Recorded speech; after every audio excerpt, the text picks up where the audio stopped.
MotoGP bukan cuma soal kecepatan, tapi juga soal ego, gengsi, dan perang psikologis di balik helm. Dan tak ada pembalap yang lebih sering terlibat dalam rivalitas besar selain Valentino Rossi. Sang doktor. Dari Biaggi yang penuh emosi, Gibernau yang diseruduk takdir, Stoner yang disulut amarah, Lorenzo yang jadi bayangan dalam satu garasi, hingga Marquez, sang Venas yang berbalik melawan idolanya.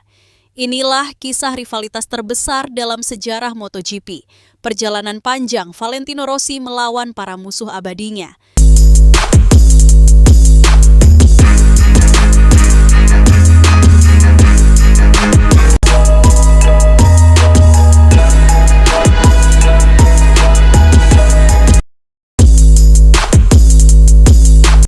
Tahun 2001, dua pembalap Italia, dua kepribadian berbeda. Valentino Rossi, muda, humoris, dan disukai publik. Max Biaggi, karismatik tapi dingin, dan merasa dialah pewaris sejati tahta Italia.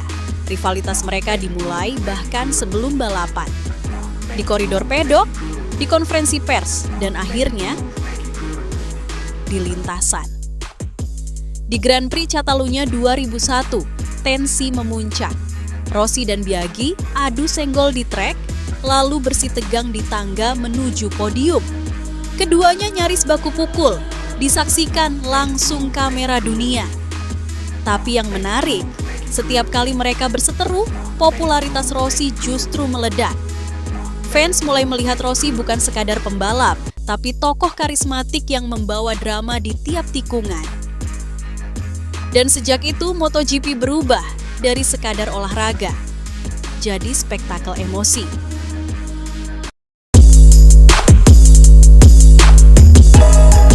Lalu datanglah Sete Gibernau, pembalap Spanyol yang awalnya bersahabat dengan Rossi. Tahun 2003 sampai 2004 mereka sering bercanda, bahkan makan malam bareng. Tapi segalanya berubah di GP Qatar 2004. Rossi dituduh melanggar aturan kualifikasi, start dari belakang dari Kadga, dan merasa Gibernau lah yang menekan race direction untuk menghukumnya. Sejak itu Rossi bersumpah, katanya, Gibernau will never win again. Tahun 2005, keduanya berduel habis-habisan di Jerez. Di tikungan terakhir, Rossi menutup jalur keras, membuat Gibernau melebar dan gagal menang. Insiden itu disebut-sebut sebagai awal kutukan Gibernau. Karena setelah itu, ia tak pernah menang lagi. Dari sahabat jadi rival, dari rival jadi legenda. Dan Rossi kembali jadi pahlawan publik yang selalu menang dalam konflik.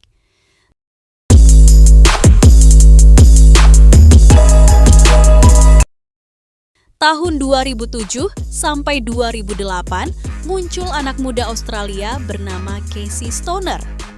Cepat, klinis, dan dingin seperti robot. Saat itu, Rossi sudah mulai kehilangan dominasi. Yamaha tertinggal dari Ducati Stoner.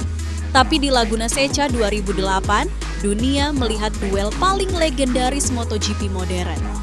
Rossi melakukan manuver gila, block pass di tikungan corkscrew yang sempit bahkan melintasi pasir.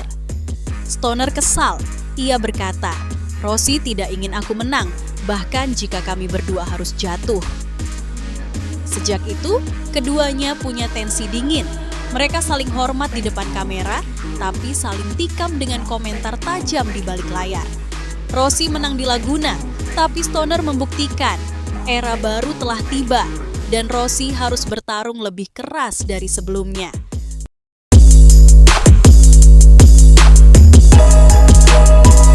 Tahun 2008, Yamaha merekrut pembalap muda Spanyol, Jorge Lorenzo. Awalnya Rossi menolak. Kenapa mendatangkan lawan dalam tim sendiri, katanya. Yamaha pun membuat sekat fisik di pedok, The Famous Wall, memisahkan dua tim dalam satu garasi. Di lintasan, mereka seperti dua sisi koin. Rossi, penuh improvisasi dan naluri liar. Lorenzo, disiplin, klinis, dan presisi matematis.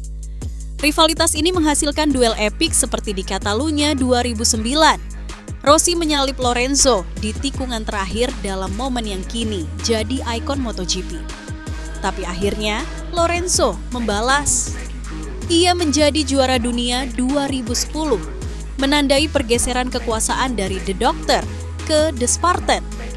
Namun di balik itu, Lorenzo mengakui, tanpa Rossi, aku tak akan tahu batas sebenarnya dari seorang pembalap.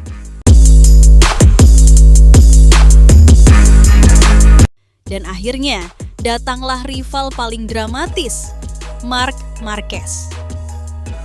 Awalnya mereka akrab. Rossi bahkan menyebut Marquez sebagai penerusnya. Tapi tahun 2015 mengubah segalanya. Rossi menuduh Marquez sengaja mengganggu dan membantu Lorenzo dalam perebutan gelar dunia. Puncaknya terjadi di Sepang 2015 ketika Rossi menendang Marquez dalam duel panas. Rossi dihukum start terakhir di Valencia dan kehilangan peluang juara dunia. Sejak itu, hubungan mereka membeku. Setiap kali kamera menyorot Rossi dan Marquez, udara di pedok seperti berhenti. Itu bukan sekadar rivalitas, tapi perang generasi. Idola yang menolak digantikan fansnya sendiri. Dari Biaggi sampai Marquez, dari pukulan di podium sampai tendangan di Sepang, Valentino Rossi telah melewati semua bentuk rivalitas. Emosi, ego, dan ambisi yang membentuk dirinya jadi legenda. Ia bukan pembalap sempurna, tapi justru karena semua konflik itu, ia jadi manusia dan ikon abadi MotoGP. Saat Rossi pensiun pada 2021, MotoGP kehilangan bukan hanya pembalap besar, tapi juga sosok yang membuat setiap duel punya makna. Karena di dunia Rossi, setiap lawan adalah bagian dari kisahnya, dan setiap rival adalah alasan kenapa kita jatuh cinta pada MotoGP.